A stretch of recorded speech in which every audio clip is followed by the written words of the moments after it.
அப்புறம் தலைவர் சொன்னார், பாசிசமா பாயசமா?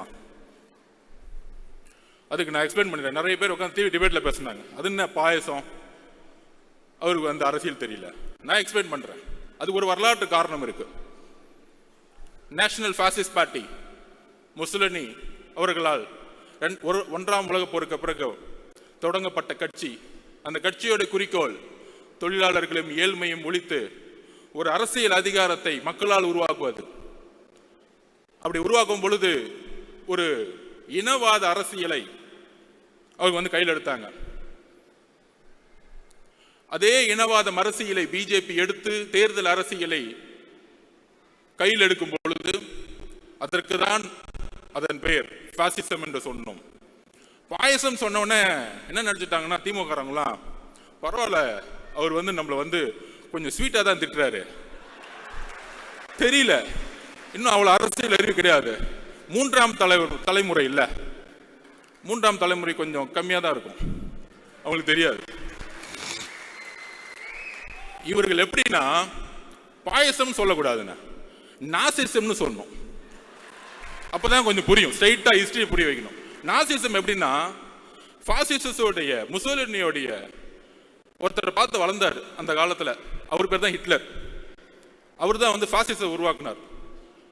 National socialist German labours party. அந்த கட்சியோட பேர் பார்த்தீங்கன்னு வச்சுக்கோங்க, சோசியலிஸ்ட், லேபர், தொழிலாளர்கள் எல்லோரும் சமம் அப்படிலாம் இருக்கும். நம்ம திமுக மாதிரி ஆஹா எவ்வளவு அழகா இருக்கு, அண்ணா அவர்கள் உருவாக்கி ரொம்ப அழகா இருக்கும். ஆனா மூணாவது தலைமுறையில ஒன்னே ஒண்ணுதான் ஊழல். சும்மா பேருக்கு வந்து பேசிக்குவோம், ஜனநாயகமே இருக்காது. நம்ம சட்டசபையில் பேசுவாங்கல்ல, நம்ம ராஜ்மோகன் அவர்களை போய் நம்ம எப்படி அவையை வந்து நடத்தினாரு, அவரை வந்து நம்ம வந்து ஸ்பீக்கர் ஆகிடலாம். சட்டசபை பார்த்தீங்கன்னா எப்படி இருக்குன்னா, எதிர்கட்சி தலைவர்கள் பேசுறத காமிக்கிறதே கிடையாது. வேல்முருகன் அண்ணன் பேசினா கூட காமிக்கிறது கிடையாது, ரொம்ப ஓவரா பேசுற. உட்காரு, என்னடா ஜனநாயகம்? சட்டசபையில் பேசினா கூட ஒன்லி முதல்வர் பேசுவார், அங்கிருந்து பேப்பர் வரும், திடீர்னு முழங்குவார், கேமரா அவர் மட்டும் காமிக்கும். எதிர்கட்சி தலைவரை நான் கேட்கிறேன், எதிர்கட்சி தலைவர் சபையிலே இருக்க மாட்டார், வெளியே போயிருப்பாரு, அவரை பார்த்து கேட்டுட்டு இருப்பாரு. 10 மானிய கோரிக்கை ஒரே நாள் நிறைவேற்றப்படும். உங்க அப்பா கலைஞர் காலத்துல கூட நிறைவேற்ற முடியல, பண்ணதில்லை. எவ்வளவு பெரிய தவறு! மானிய கோரிக்கைங்கிறது ஒவ்வொரு டிபார்ட்மெண்டோடைய ஒரு உயிர் நாடி. ஒவ்வொரு நாளும் மக்கள் வந்து எதிர்கட்சி தலைவர்களும் ஒவ்வொரு உறுப்பினர்களும் ஒவ்வொரு மானியத்தை நோக்கி கல்வி மானியம் இருந்தா உட்காந்து 2 நாள் டிபேட் பண்ணுவாங்க.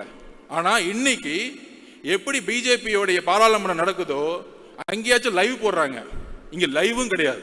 ஆனா இங்கிருந்து எம்பிகள் போய், நம்ம அக்கா கனிமொழி அக்காலாம் போய் ஜனநாயகம் பறிக்கப்படுகிறது, ஜனநாயகம் பறிக்கப்படுங்க, பேச விடல.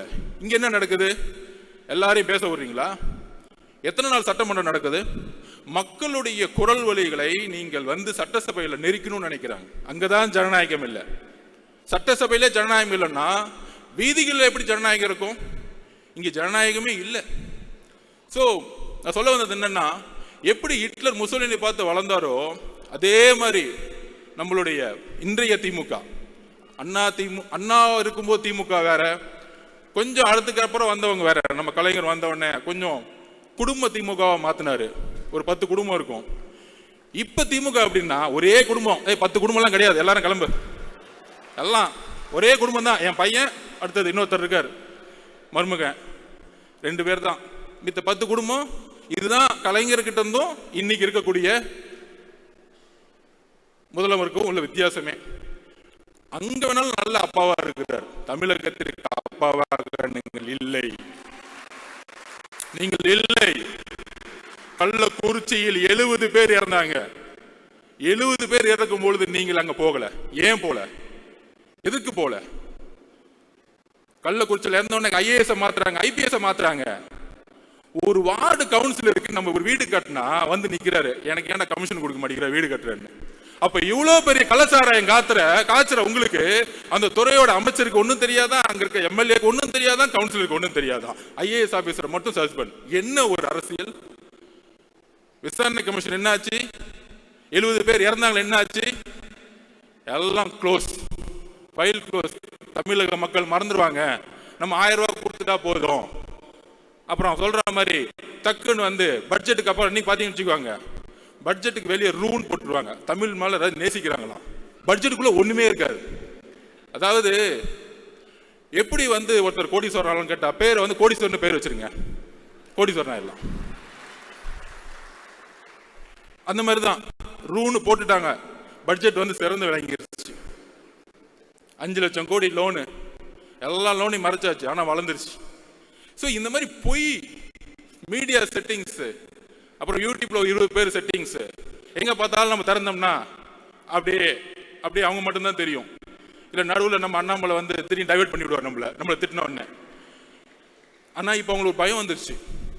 என்னப்பா நம்மளை கொஸ்டின் கேட்கறதுக்கெல்லாம் ஆளே கிடையாது, இத்தனை நாள் வரைக்கும் ஒருத்தர் வந்துட்டாரு, இவர் எப்படி அடக்கிறது? இவர் மக்கள் பயணத்தில் வரும் பொழுது பேரதிர்வுகளை ஏற்படுத்தும். அவர் கேட்கக்கூடிய ஒவ்வொரு கேள்வியும் மக்கள் மனசில் இருக்கக்கூடிய கேள்வி கேட்கக்கூடிய சிந்தனைகளா மாறும். இதை தான் பயப்படுறோம். அதனாலதான் தமிழக வெற்றி கழகத்தின் மீது கடுமையான எதிர்ப்புகளும், ஆளுங்கட்சி, எதிர்கட்சி, ஒன்றிய கட்சி, எல்லா கட்சி எதிரி.